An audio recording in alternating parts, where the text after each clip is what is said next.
야곱이 길을 가는데 하나님의 사자들이 그를 만난지라. 야곱이 그들을 볼 때에 이르기를 이는 하나님의 군대라 하고 그 땅 이름을 마하나임이라 하였더라. 야곱이 세일 땅 에돔들에 있는 형 에서에게로 자기보다 앞서 사자들을 보내며 그들에게 명령하여 이르되 너희는 내 주 에서에게 이같이 말하라.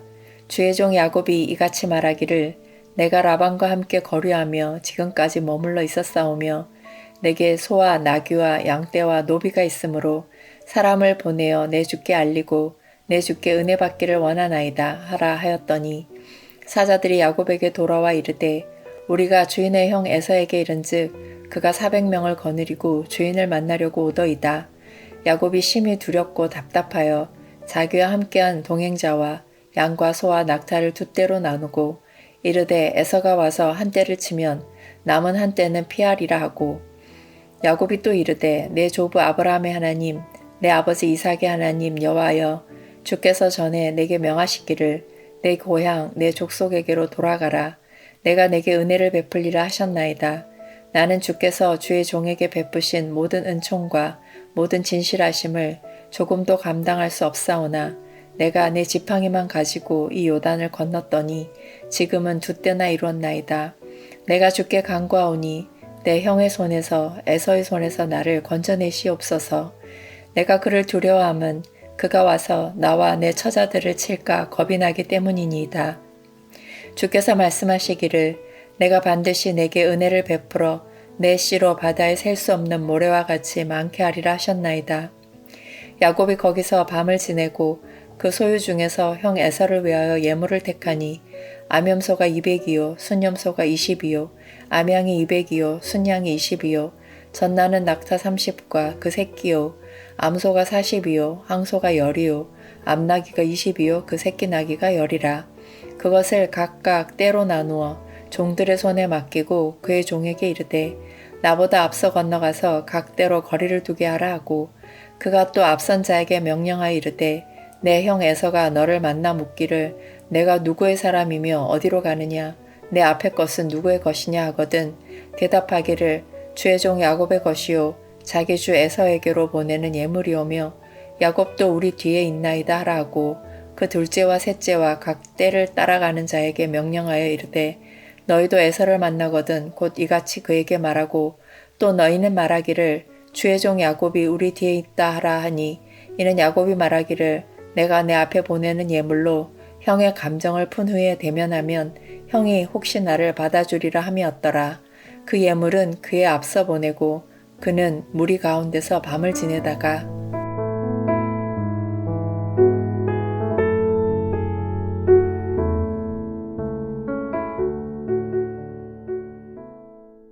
오늘 본문 창세기 32장은 야곱의 생애에서 가장 숨막히고 긴장되는 순간입니다. 20년의 길고 길었던 밧담 아람에서의 짐꾼 생활이 끝났습니다. 외삼촌 라반의 매서운 추격도 하나님의 은혜로운 개입으로 무사히 넘겼습니다.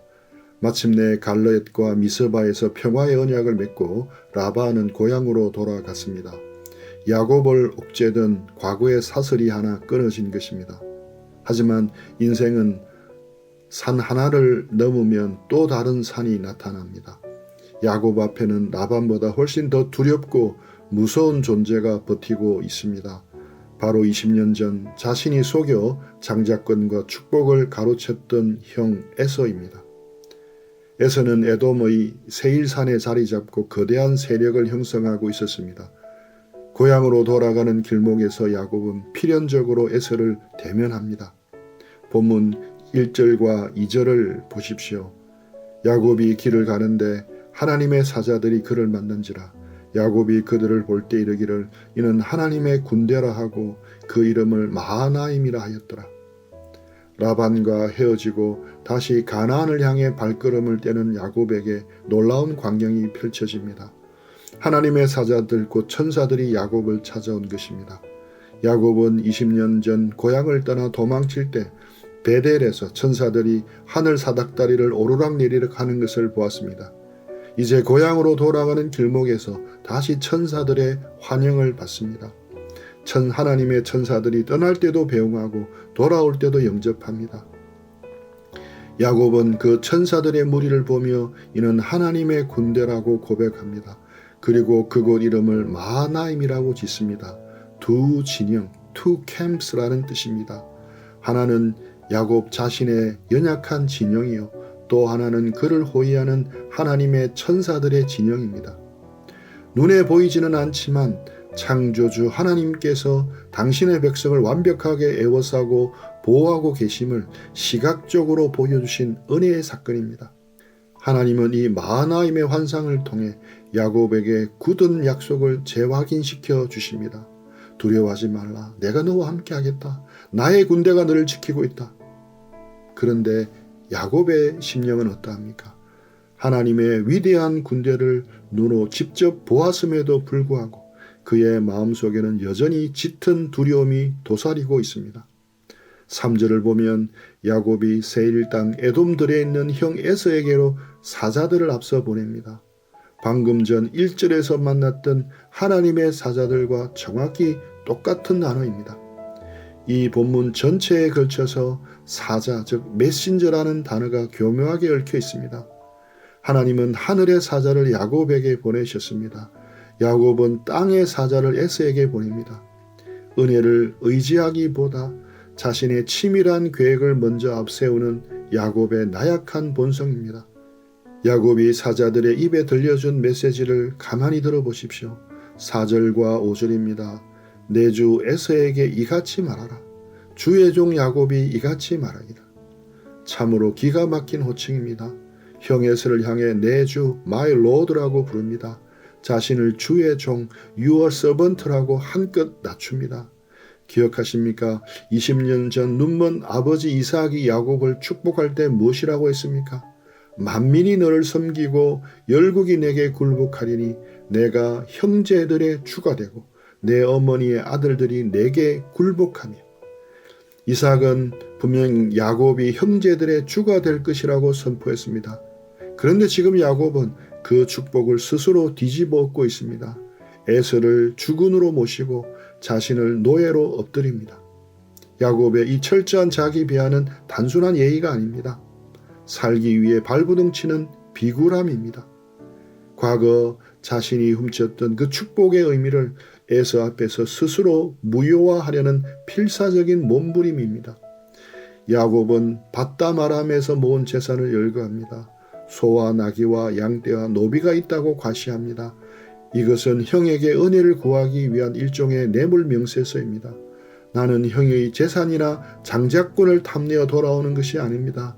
이미 충분히 부자가 되었습니다. 그러니 부디 노여움을 푸시고 나에게 은혜를 베풀어 주옵소서.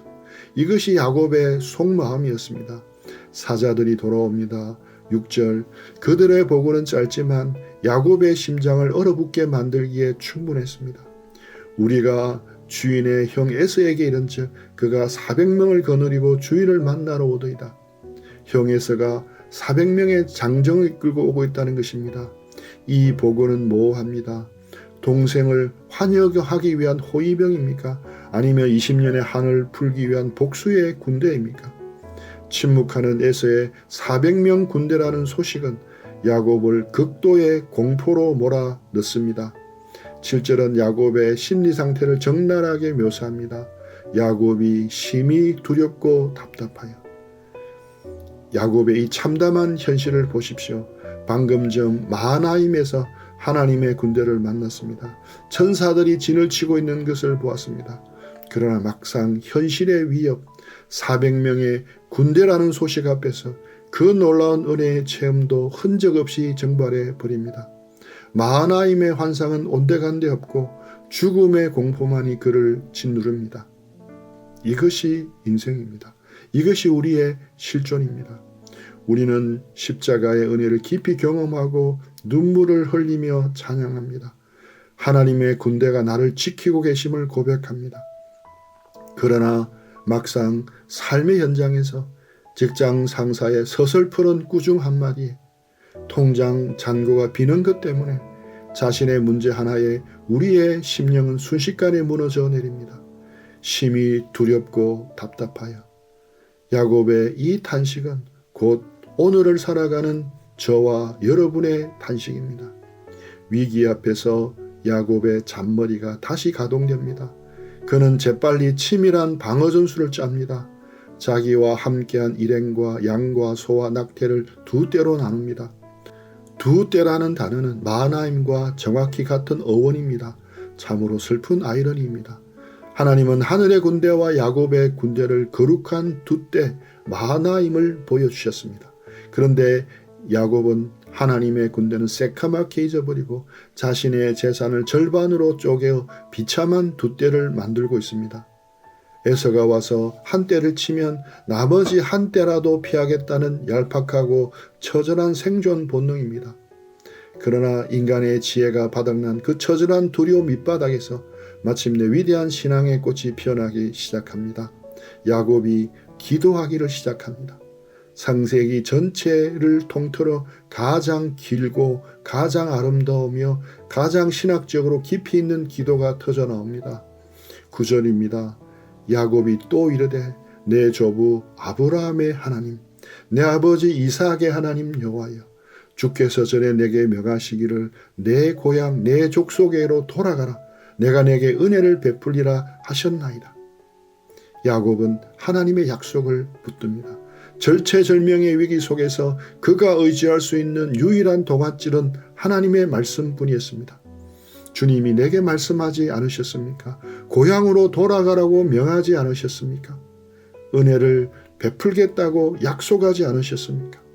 야곱은 철저히 언약의 하나님을 부릅니다. 그리고 10절에서 자신의 철저한 무자격함을 고백합니다. 나는 주께서 주의 종에게 베푸신 모든 은총과 모든 진실하심을 조금도 감당할 수 없사오니. 너무나 위대한 자기인식입니다. 예전에 야곱은 자기가 잘나서 축복을 얻어내는 줄 알았습니다. 그러나 20년의 연단과 눈물 속에서 그는 깨달았습니다. 자신이 받은 그 어떤 은혜도 스스로의 자격으로 얻어낸 것이 없음을 알았습니다. 조금도 감당할 수 없다는 고백은 자신이 그 크신 은혜를 받기에 턱없이 작고 미천한 존재라는 뼈저린 자복입니다. 내가 내 지팡이만 가지고 이 요단을 건넜더니 지금은 두 때나 이루었나이다. 빈손으로 쫓겨나던 과거를 회상합니다. 요단을 건널 때 그의 손에 들린 것은 마른 지팡이 하나뿐이었습니다. 그러나 지금은 두 때나 이룰 만큼 풍성한 은혜를 입었습니다. 이 모든 것이 하나님의 신실한 헤세드, 은총과 에메트, 진실 덕분임을 눈물로 고백하는 것입니다. 그리고 마침내 간구합니다. 11절 내가 주께 간구하오니 내 형의 손에서 에서의 손에서 나를 건져내시옵소서. 내가 그를 두려워함은 그가 와서 나와 내 처자들을 칠까 겁이 나기 때문이니이다. 야곱은 정직합니다. 자신의 두려움을 하나님 앞에 숨김없이 토로합니다. 처자식들이 도륙을 당할지 모른다는 끔찍한 공포를 있는 그대로 쏟아 놓습니다. 환난 날에 하나님을 부르는 진실한 신자의 모습입니다. 기억하십시오. 야곱이 의지한 것은 자신의 잔머리가 만들어낸 두 떼가 아니었습니다. 12절 주께서 말씀하시기를 내가 반드시 내게 은혜를 베풀어 내 시로 바다에 셀 수 없는 모래와 같이 많게 하리라 하셨나이다. 다시 한번 하나님의 약속에 닻을 내립니다. 주님이 바다에 모래처럼 자신을 주신다고 약속하셨으니 이 약속을 지키시려면 지금 나와 내 처자를 살려주셔야 하지 않겠습니까? 하나님의 약속을 논리적으로 압박하며 매달리는 처절한 간구입니다. 오늘 우리는 여전히 세상을 살아가며 에서의 400명 군대와 같은 위협을 만납니다.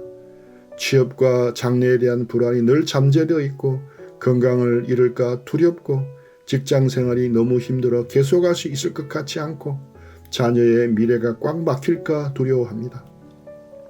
심히 두렵고 답답하여 뜬 눈으로 밤을 지새웁니다. 그럴 때 내 지혜로 재산을 둘로 나누고 보험을 들며 얄팍한 대책을 세우려 하지 마십시오. 그것들은 환난 날에 참된 방패가 되지 못합니다. 오직 엎드리십시오. 야곱처럼 여러분의 무자격함을 고백하십시오. 주님, 저는 이 은혜를 감당할 자격이 없습니다. 지팡이 하나 들고 인생을 시작한 빈손이었습니다. 오직 주의 은혜로 여기까지 왔습니다. 나를 긍휼히 여겨 주옵소서. 그리고 약속의 말씀을 굳게 붙드십시오. 우리의 두려운 진영은 하나님의 영광이 임하는 거룩한 마하나임으로 변할 것입니다.